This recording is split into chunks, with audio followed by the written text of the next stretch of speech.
Jai Hind UPSC aspirants. Welcome to the NSBIAC family. I am Abhishek.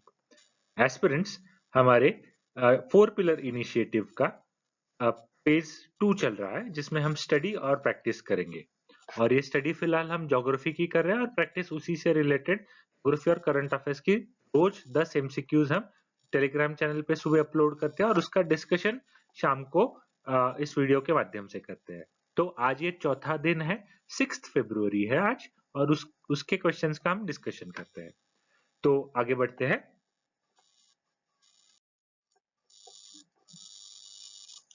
Aspirants, हमारा पहला question है geography के geomorphology या आप ओशनोग्राफी, दोनों में स्पेसिफिकली ओशंस के स्फीयर में आता है। जो ऑप्शन मैंने दिए, कुछ ऑप्शन ओशन के स्फीयर में से और कुछ ऑप्शन जियोमॉर्फोलॉजी से दिए। ये पूछा क्या गया, which of the following are considered as the most widespread landforms on the earth. देखिए, widespread, most widespread landforms on the earth, इसका सही आंसर है अबाइसल फ्लोर। ये ओशंस में होता है। ओशन का सबसे बड़ा हिस्सा ही अबाइसल फ्लोर होता है। जैसे ओशंस में हिस्से क्या होते हैं, कॉन्टिनेंटल स्लोप है, फिर कॉन्टिनेंटल राइज है, फिर कॉन्टिनेंटल बोलिए शेल्फ है, उसके उसके बाद गयार्ड्स, जैसे कुछ छोटे छोटे oceanic features, other oceanic features है, ओशियानिक रिज सिस्टम है, ये सारे फीचर्स होते हैं। तो उसमें से सबसे प्रोमिनेंट फीचर होता है अबाइसल फ्लोर।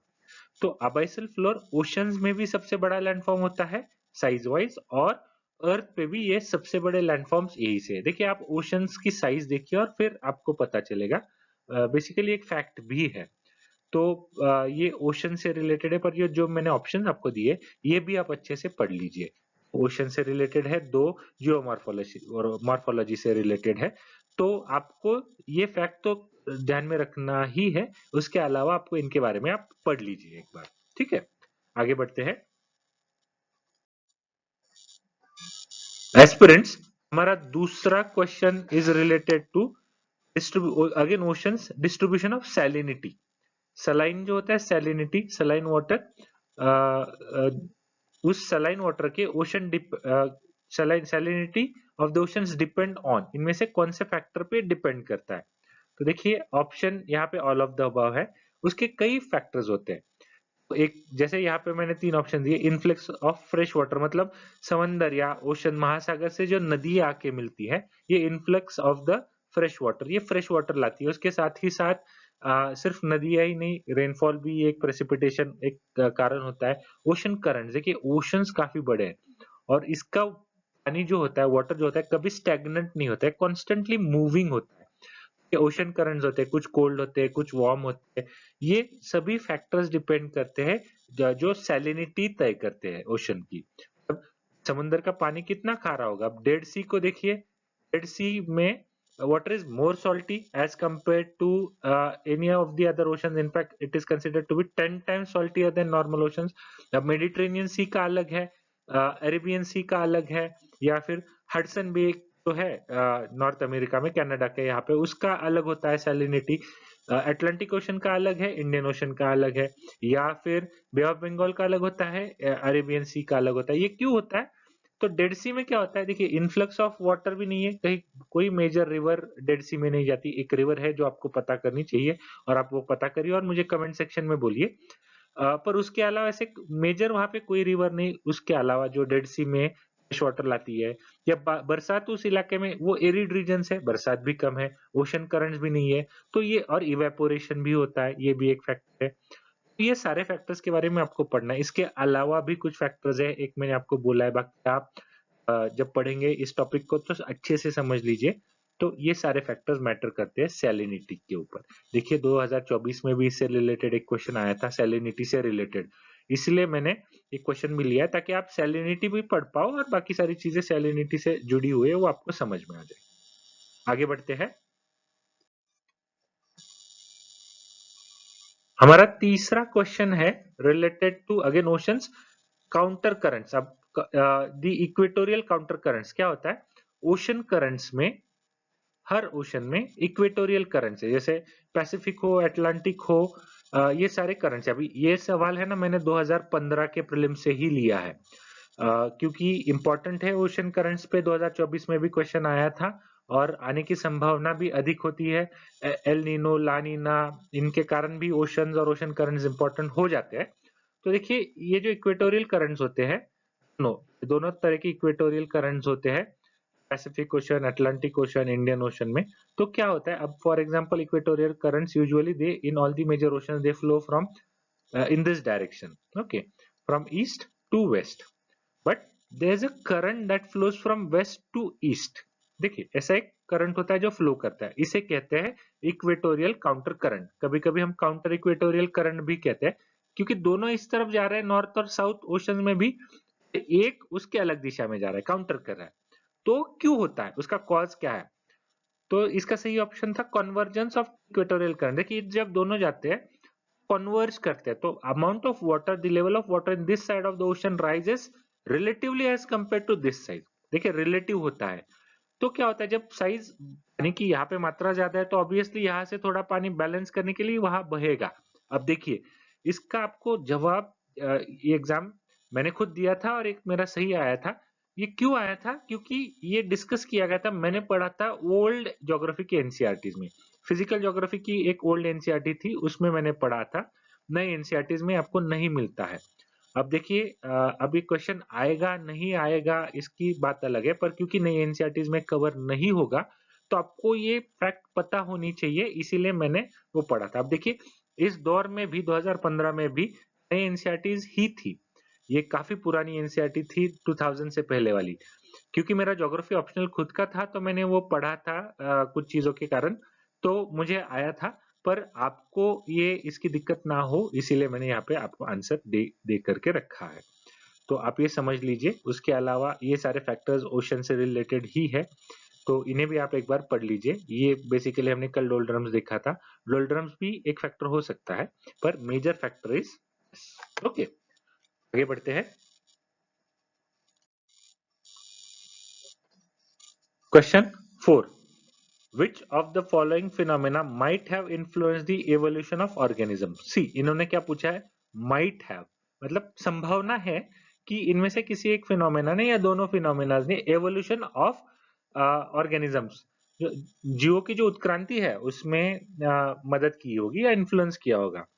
तो एक क्या, कॉन्टिनेंटल ड्रिफ्ट, दूसरा ग्लेशियल साइकिल्स। अब देखिए एनसीईआरटी में भी आप ये दोनों चीजें पढ़ते हैं, डायरेक्टली नहीं indirectly, in your physical NCERTs.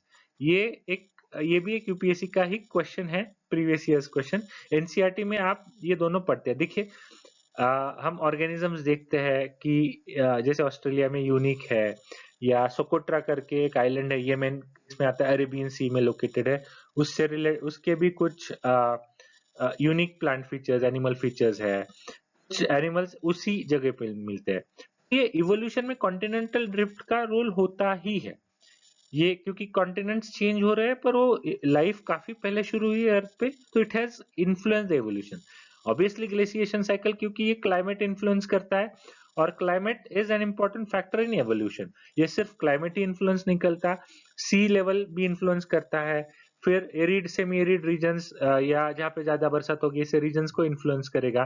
तो both of this factors are influencing evolution of organisms. ठीक है, ये पढ़ लीजिए, इनफैक्ट ये यूपीएससी का एक क्वेश्चन है, इसे अच्छे से पढ़ लीजिए, इसके रिलेटेड कॉन्सेप्ट्स भी पढ़ लीजिए। हमारा अगला क्वेश्चन हम देखते हैं, the planet Earth most of the fresh water exist as ice caps, ये ऑलरेडी उन्होंने बोला है, and glaciers. Out of the remaining fresh water the largest proportion क्या है, एक सही है यहाँ पे, रफली जो 100% अगर हम धरती का पानी देखेंगे, around 97% is seas and oceans, मतलब ओशंस में भी है और सीज में भी है, सीज, ओशंस, ये सारे सॉल्टी वाटर बॉडीज है। तो जो फ्रेश वाटर है, जो हम जिसे हम फ्रेश ड्रिंक कर सकते हैं, हमारे पीने के लिए इस्तेमाल कर सकते हैं, जानवरों के पीने के लिए इस्तेमाल कर सकते हैं, तो ये फ्रेश वाटर इन्होंने बोला है कि most of the fresh water, सबसे ज्यादा ये जो 3% है, उसमें सबसे ज्यादा आइस कैप्स और ग्लेशियर्स में पाए जाते हैं, ये फैक्ट सही है। आउट ऑफ द रिमेनिंग जो बचता है उसमें से किसकी ज्यादा ये है, तो देखिए सभी ऑप्शंस उससे रिलेटेड है, सब में पानी की मात्रा है, पर सबसे ज्यादा फिर बचता हुआ ग्राउंड वाटर में ही पाया जाता है। कभी कभी हमको लगता है फ्रेश लेक्स और रिवर्स में, नहीं, ग्राउंड में भी पानी की मात्रा बहुत ज्यादा होती है। जिसके बाद फिर आता है, इसके बाद फिर इसमें आएगा और लास्ट में सॉइल मॉइस्चर में आएगा। ठीक है, ये सिंपल क्वेश्चन था, एनसीईआरटी में भी डिस्कस किया है ये। आप हमारे जो एनसीईआरटी है, एनसीईआरटी बेसिक एनसीईआरटी में फिजिकल ज्योग्राफी की ये डिस्कस किया हुआ है। ठीक है, आगे बढ़ते हैं। क्वेश्चन 6 हमारा है, tides occur in the oceans and seas due to which among the following. मतलब जो टाइड्स होती है, ओशन टाइड्स होती है, तो टाइड्स कौन से फैक्टर्स के कारण होती है? Gravitational force of the sun, gravitational force of the moon, centrifugal force of the earth. देखिए तीनों के कारण होती है। सेंट्रीफ्यूगल फोर्स मतलब क्या होता है, आप साइंस में पढ़ेंगे, दो फोर्स होते हैं, एक होता है सेंट्रीपिटल फोर्स, एक होता है सेंट्रीफ्यूगल फोर्स। मतलब जैसे बाहर धकेल देने वाला जो एक फैक्टर होता है अर्थ के रोटेट, किसी भी सर्कुलर बॉडी के रोटेशन के कारण, तो उसे कहते हैं सेंट्रीफ्यूगल फोर्स, और जो अंदर खींचने वाला होता है उसे कहते हैं सेंट्रीपिटल फोर्स। ये मैंने काफी बेसिक लेवल पे आपको समझाया। थोड़ा सा आप फिजिक्स में जब पढ़ेंगे तो आपको क्लास 11th की जो एनसीईआरटी उसमें मिल जाएगा। तो देखिए सेंट्रीफ्यूगल फोर्स, क्योंकि अर्थ रोटेट भी कर रही है और रिवॉल्व भी कर रही है, तो इसके कारण ये होता है, centrifugal force does act on tides. सबसे मेजर होता है force of the moon, force of the sun भी होता है, ग्रेविटेशनल फोर्स है दोनों का, इसके कारण होता है। सबसे मेजर कॉज या इन्फ्लुएंस टाइड्स पे फोर्स ऑफ द मून का ही होता है, उसके बाद फिर सन का होता है, और फिर सेंट्रीफ्यूगल फोर्स की। ये सीक्वेंस भी मैंने बोला आपको अगर पूछा जाए तो, पर इन्फ्लुएंस तीनों का होगा, तो ये उसका सही आंसर है। ठीक है, आगे बढ़ते हैं।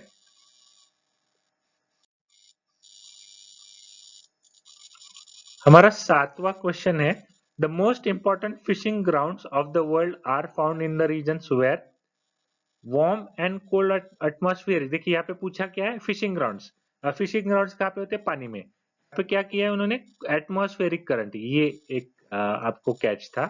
उसके अलावा क्या है, ये भी वैसे यूपीएससी का ही प्रीवियस ईयर क्वेश्चन है, rivers drain out large amount of fresh water in the sea. ऐसी जगहों पे बनता है क्या, ये उसका सही आंसर है। और मैं आपको रीजन बोलता हूँ, नॉर्थ अटलांटिक में, आप मैप पे भी देख सकते हैं, कनाडा के न्यू फाउंडलैंड करके एक जगह है, न्यू फाउंडलैंड के पास आपको ये सबसे बड़ा फिशिंग ग्राउंड मिल जाता है। क्यों, क्योंकि वहां पे एक वार्म करंट भी आता है और एक cold oceanic currents they meet, so they create grounds which are very favourable for growth of the fish, and hence they are fishing important fishing grounds. Continental shelf नहीं है, कॉन्टिनेंटल शेल्फ पे हालांकि fishing resources मिलते हैं, सबसे ज्यादा आपको इस जगह पे मिलेंगे। ठीक है, यहाँ पे चेक किया था आपका एटमॉस्फेरिक करंट, ये आप समझ में आना चाहिए था, क्योंकि बाकी तो वर्डिंग सिमिलर लगता है पर हम पढ़ते नहीं और गलती से मार्क कर देते नहीं। एटमॉस्फेरिक करंट और ओशियनिक करंट ये डिफरेंस था। ओके, तो इसका सही आंसर सी है। फिशिंग रिसोर्सेस है, इसलिए मुझे लगता है आपको अच्छे से पढ़ना चाहिए, क्योंकि resources are an important topic in geography और मेंस के लिए भी। एस्पिरेंट्स, हमारा 8वां क्वेश्चन है मैप वर्क से रिलेटेड, मैप स्टडी से रिलेटेड। तो देखिए एटलस माउंटेन कहाँ पे है। अब जैसे ये क्यों पूछा, सिर्फ देखिए माउंटेन्स के बारे में, आप इस क्वेश्चन से आपको मोटिवेशन क्या होना चाहिए, आपको सारे major mountain ranges of the world आपको देखनी चाहिए। उस पे क्वेश्चन आ सकता है, जैसे पिछली बार कॉन्गो बेसिन पे आया था 2024 में, तो ये रिवर से रिलेटेड आया था, तो माउंटेन्स भी देख लीजिए। तो मैंने यहाँ पे दिया आपको, एटलस माउंटेन्स कहाँ पे, ये अफ्रीका में है, तो अफ्रीका का ये जो रीजन है आपका मोरक्को वगैरह, तो यहाँ पे एटलस माउंटेन्स है। ठीक है, तो अफ्रीका में है। पर देखिए नॉर्थ अमेरिका में माउंटेन रेंजेस है, यूरोप में है, बोलिए यहाँ पे रॉकीज है, साउथ में एंडीज है। ठीक है, फिर यूरोप में एल्प्स है, और भी है। एशिया में तो आपको पता है हिमालयज एशिया में है, फिर बाकी सारे रेंजेस जो है, हिंदू कुश एशिया में है, अरक्कन योमा एशिया में है। जैसे उरल माउंटेन्स भी आपको पढ़नी चाहिए, जो यूरोप और एशिया को सेपरेट करते हैं। तो सारे माउंटेन रेंजेस कहाँ पे है, इसे आप अच्छे से देख लीजिए। ठीक है, ये जरूरी है। आगे बढ़ते हैं।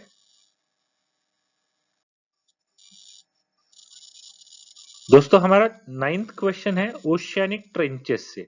सो they are the deepest features on the earth. देखिए हमें लगता है Mount Everest highest, it's the highest peak crust पे या सरफेस पे, highest peak is Mount Everest. पर ओशंस में ट्रेंचेस की जो डेप्थ होती है वो माउंट एवरेस्ट से कहीं ज्यादा है, तो जितने हाईएस्ट पीक्स नहीं है उससे ज्यादा डेप्थ है।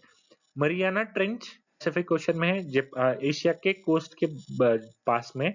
It is the deepest trench in the world. तो ये कहाँ पाए जाते हैं?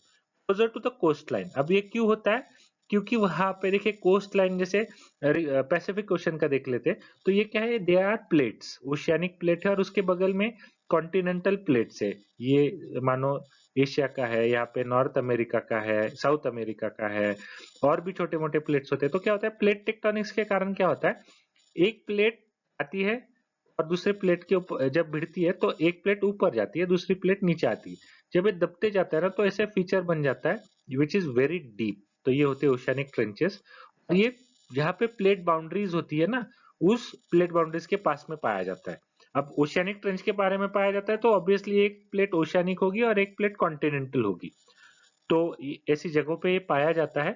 तो इसीलिए आपको ये समझना जरूरी है। ये कॉन्सेप्चुअल है, रिमेम्बर कॉन्सेप्चुअल है। फैक्ट मैंने बोलिया, Mariana trench is the deepest. और इसके अलावा काफी सारे ट्रेंचेस है, जैसे माउंटेन्स होते हैं राइजेस ऑन द सरफेस, वैसे ये होते हैं डीप्स इन द ओशन। ठीक, आगे बढ़ते हैं। एस्पिरेंट्स, हमारा 10वां question, it is related to current affairs and also related to map study, atlas study. ठीक है, बाब अल मंदेब ये एक जगह है। It's a important marine choke point है। चोक पॉइंट क्या होते हैं, अभी ये कॉन्सेप्ट आप पढ़ लीजिए, मेंस में हम पढ़ेंगे, पर अभी जस्ट बेसिकली आप देख लीजिए।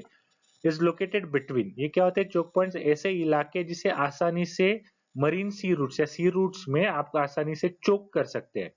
स्ट्रेट ऑफ मलक्का है या स्ट्रेट ऑफ हॉर्मुज है, वैसे बाबेल मंडेब है, सुएज कैनाल भी एक है। तो कहाँ पे है, तो इसका सही आंसर है रेड सी और गल्फ ऑफ एडन। देखिए अभी क्या है, यहाँ पे अरेबियन सी है। अगर यहाँ पे ये ऑप्शन नहीं होता तो आप ये चूज करते अरेबियन सी या इंडियन ओशन चूज करते तो भी चल जाता, पर क्योंकि यहाँ पे स्पेसिफिकली गल्फ ऑफ एडन बोला गया है। देखिए रेड सी में कुछ टेंशन हुई थी, डिसरप्शन हुआ था यमन में, जो हौती रिबल्स है उनके द्वारा कुछ शिपिंग पे अटैक्स किए जा रहे थे। इसके कारण ये करंट में था, पर मैंने उसको ज्योग्राफिकल एक क्वेश्चन बनाया है। ये फीचर आपको मालूम होना चाहिए, ये आपके एटलस में मैप में आपके एटलस में आपको ये फीचर दिखेगा, ये नाम दिखेगा। तो आपको ये समझना जरूरी है क्योंकि करंट में है। तो किसे सेपरेट करता है, देखिए गल्फ ऑफ एडन, ये नहीं हो तो अरेबियन सी चलेगा और इंडियन ओशन भी चलेगा। अगर ये नहीं हो तो स्पेसिफिकली अगर ये पूछा है तो आपको ये पता होना चाहिए। अब ऐसे ही आप सुएज कैनल के बारे में देख लीजिए, ट्रंप प्रेसिडेंट बनने के बाद पनामा कैनल डिस्कशन में उसे भी देख लीजिए। एटलीस्ट ये दो चीजें तो आपको देखने ही देखने हैं। ठीक है, एस्पिरेंट्स, मैं उम्मीद करता हूं कि आज के 10 क्वेश्चंस आपको अच्छे से समझ में आ गए हो। आप उसको लेके आगे पढ़िए और ज्योग्राफी अच्छे से समझ लीजिए। आज ज्यादातर हमने ओशंस के बारे में देखा है, तो मैं उम्मीद करता हूँ आप इसका इस्तेमाल आपके आने वाले प्रीलिम्स के लिए बहुत अच्छे से करेंगे और आपको प्रीलिम्स में इसका फायदा होगा। थैंक यू, जय हिंद।